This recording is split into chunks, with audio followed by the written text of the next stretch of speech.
Bom dia, tudo bem? Começando mais um Morning Call da Blackbird. Hoje, dia 14 de agosto. O Ibovespa ele fechou em alta ontem em torno de 1%, repercutindo a divulgação dos dados de inflação ao produtor nos Estados Unidos, que vieram abaixo do esperado e reforçaram o cenário de desinflação no país. O principal destaque positivo da bolsa foi CSN Mineração, após a publicação dos resultados do segundo trimestre, que foram acima das expectativas do mercado.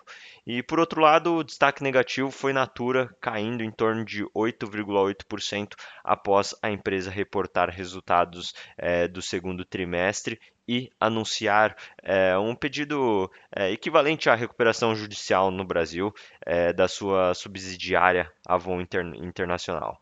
É, para o pregão de hoje, teremos a publicação de dados de vendas no varejo no Brasil, inflação ao consumidor nos Estados Unidos e produção industrial na China, e além da temporada de resultados do segundo trimestre. Falando sobre renda fixa, as taxas da curva de juros encerraram a sessão de ontem com um fechamento por toda extensão da curva.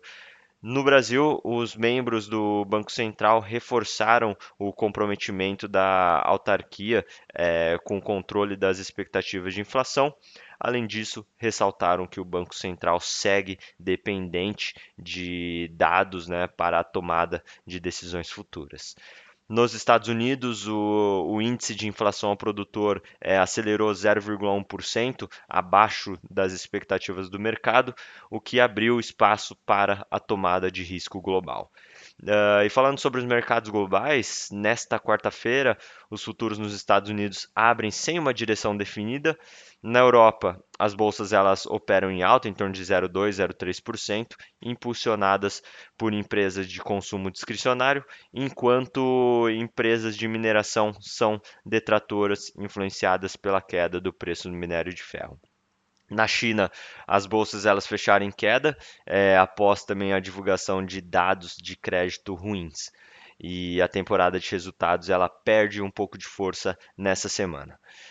Falando sobre economia, os preços ao produtor nos Estados Unidos desaceleraram mais do que o esperado. O indicador cheio atingiu 2,2% em comparação anual, enquanto o núcleo ele ficou em 2,4%. Os preços mais bem comportados no atacado sugerem menos pressões altistas para a inflação ao consumidor adiante, e por sua vez, os dados de inflação ao consumidor no Reino Unido mostraram alta, mas abaixo das expectativas do mercado. E de grande relevância, os serviços eles caíram ao menor nível desde junho de 2022, aumentando as chances de novos cortes de juros também pelo Banco Central Britânico. Falando sobre o Brasil, o destaque da terça-feira foi a pesquisa mensal de serviços, que mostrou um crescimento de 1,7% numa comparação mensal, acima das expectativas iniciais. Todos os principais segmentos mostraram crescimento em junho, reforçando o cenário de uma atividade doméstica sólida no curto prazo.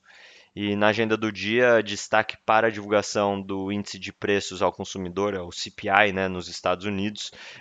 O consenso é de que a inflação cheia cresça 3% em termos interanuais, enquanto o núcleo do indicador, que exclui itens mais voláteis como energia e alimentação, deve desacelerar para 3,2% em julho. E na China teremos a divulgação de dados de atividade econômica, como produção industrial e vendas no varejo.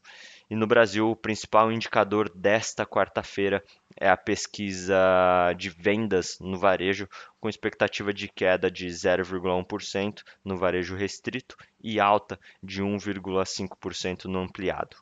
Bom, vamos ficando por aqui. Muito obrigado, bom dia.